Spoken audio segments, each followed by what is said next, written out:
going through the second half of 2.4.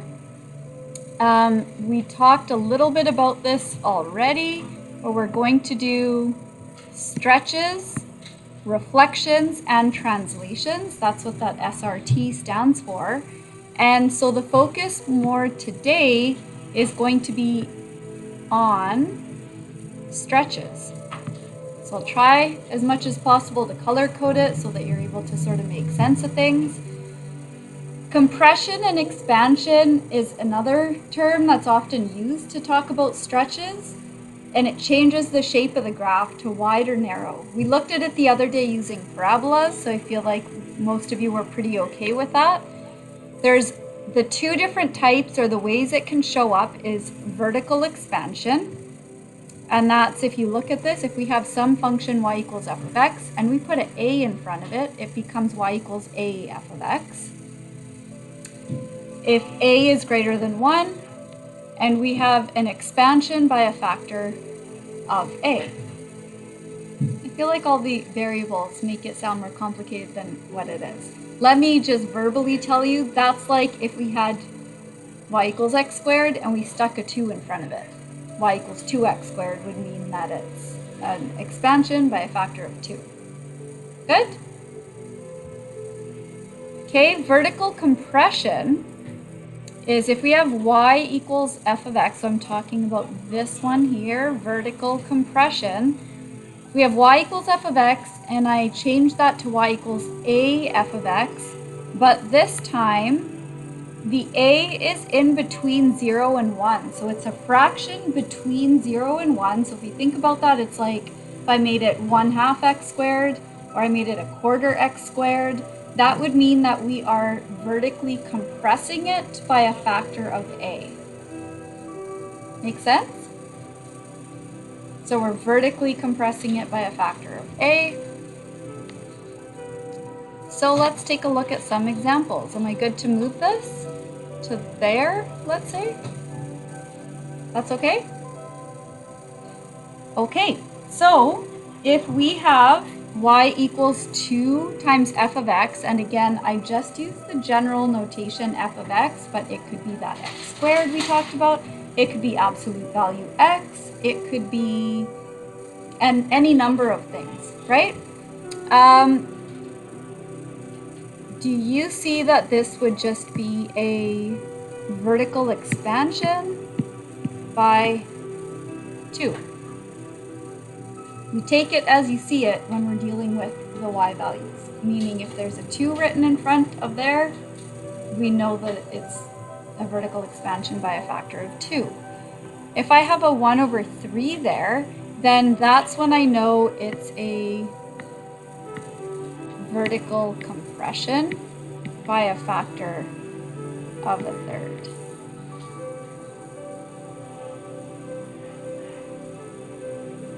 So you would be taking whatever the y values were, and you would be dividing them by 3 or multiplying by 1/3.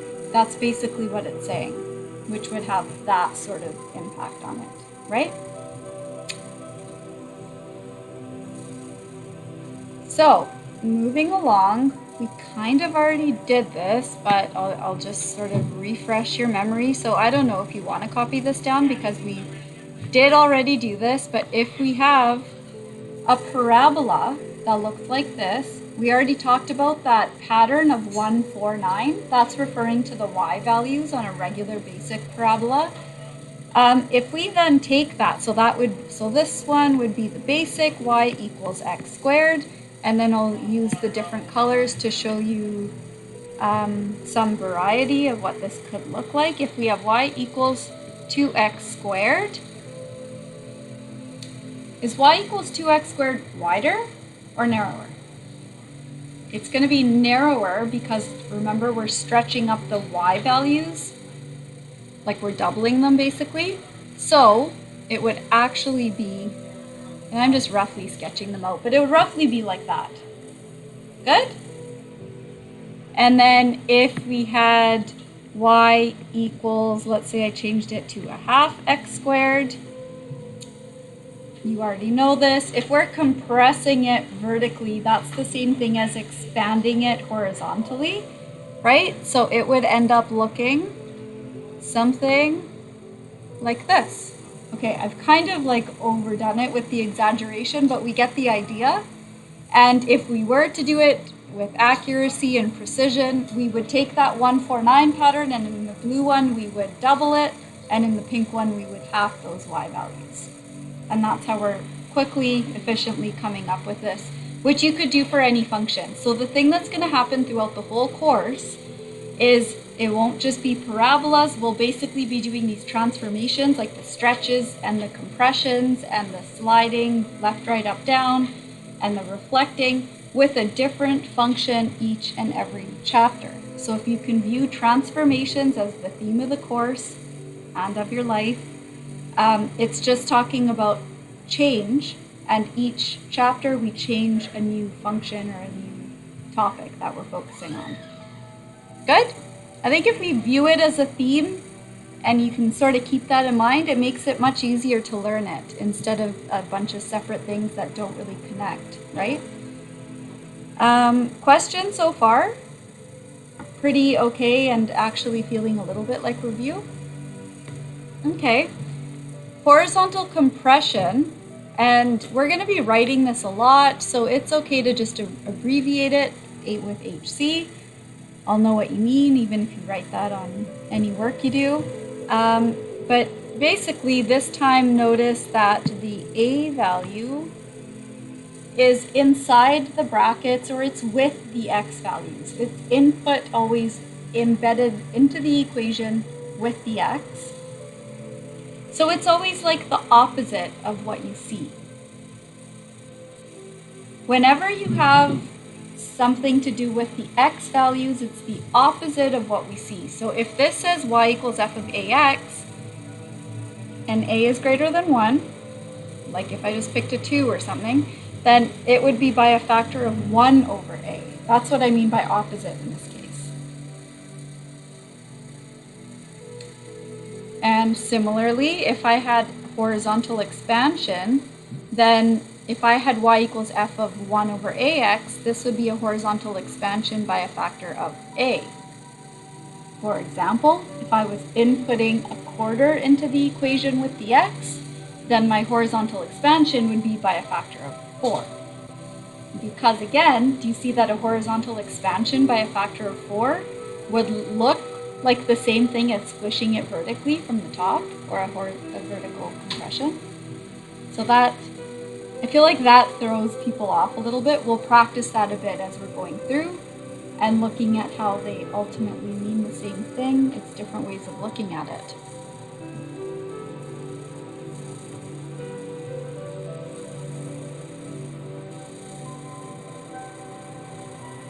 Good to move it? Is there okay?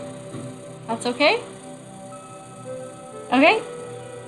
So, if we have y equals f of 2x, what is that?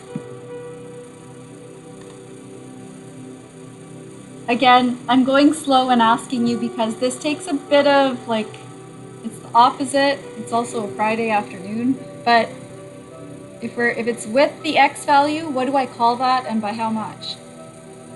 Yeah.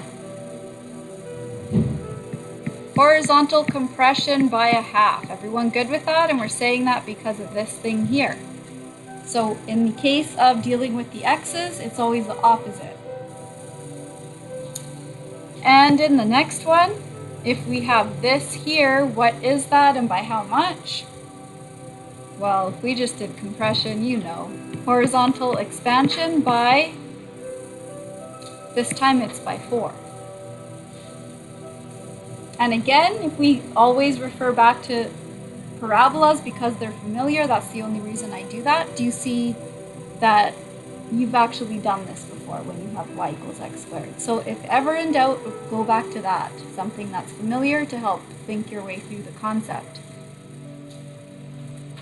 Good? Okay, write an equation. That's like my little lazy way of writing equation, and you'll see it often. Write an equation for y equals root x with vertical expansion by a factor of 3. So let's go through and fill these in. If you actually have a radical equation, a basic radical like y equals root x, what does the equation now look like if I do a vertical expansion by 3? It's going to be y equals what?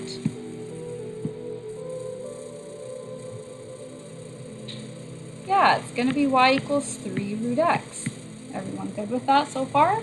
So what has changed? Nothing. We did this with x squared. The only thing that's changed is it's now a root x, but it's still the same thing we're doing. Vertical compression by a half, y equals a half root x. So the nice thing with y's is you just keep it exactly as you see it. So nothing you have to think about or convert. It's only when we're dealing with horizontal or x values that we need to sort of think about this a little bit. And so what would it be this time? If it's horizontal expansion by 3, how does that translate into the equation? I should stop using the word translate. How do we put that into this equation? Is it Sophia? Yeah. Root 1 over 3x. Everyone good with that? Good? Oh, I guess I made that root look awful. Let's fix it.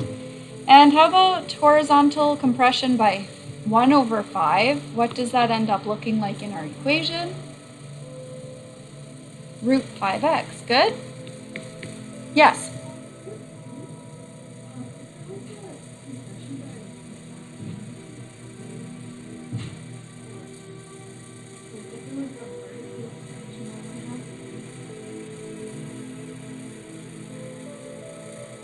No, vertical compression, so would be like this.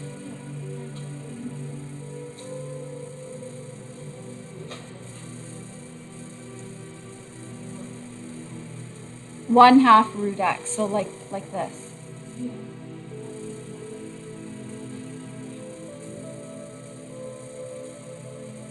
Oh, you can't really have a vertical compression by 2. Vertically compressing it by 2 would be a half if we think about it.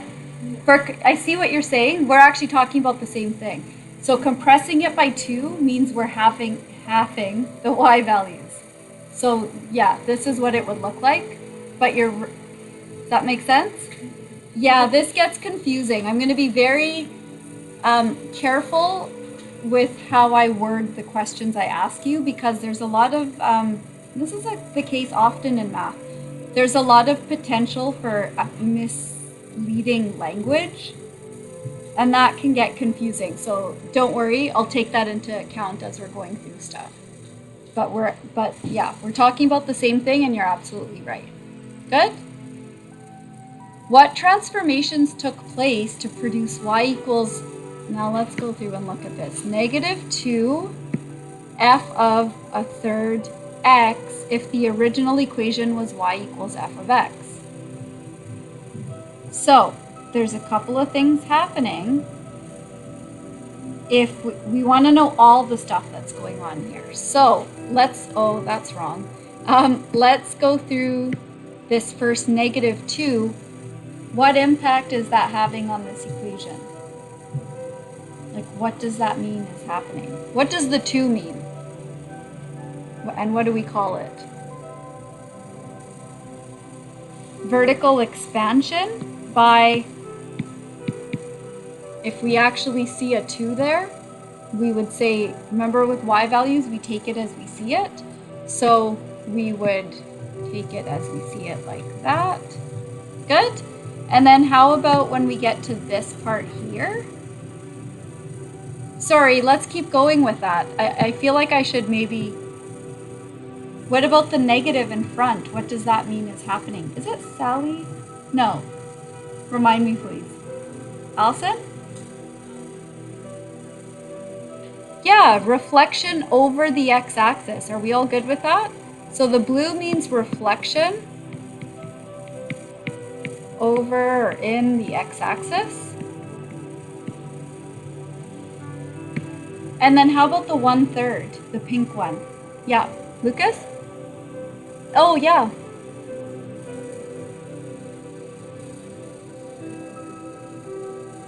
Good, yeah. Yeah. Everyone heard that and it makes sense? Okay. And reflection over the x-axis. How about the 1/3? What does the 1/3 tell us? Yeah. Horizontal expansion by 3. Good? Okay. And then how about if the point 2, 3 is on y equals f of x, what point is on y equals? Okay, let's go through all of these. 2 f of negative 4x plus 3. If we're looking at all of those, and we're this time translate, oh, I have to stop using that word. I'm so used to using that word, but in this chapter it means something, so I've got to stop. So if we're applying all of these transformations to this point that we have, running out of colors, I guess this point that we have here, 2, 3, let's think our way through. Actually, let me color code it a bit differently. Sorry, everybody, if you're following along, but let's do this. If we have a 2 here for x values, here's a sentence or a question I like to use to phrase this, and I feel like this helps sort of get your mind in that mode. Look at this and tell me which of the values affect our x values. So like what I mean is, does this 2 affect the x value? No, has nothing to do with it. How about the negative 4? Okay, so that does. And how about the 3? Nope. And if I make this the y value, the 3 there, does this affect the y value? Yep. Does this affect the y value? Yep. So obviously you don't have to do this every time, but it's a good way to get your mind to start sort of looking at that and picking out the significant stuff. And that way, if you have that clarity, as things get more complex, you'll find it easier to work your way through it.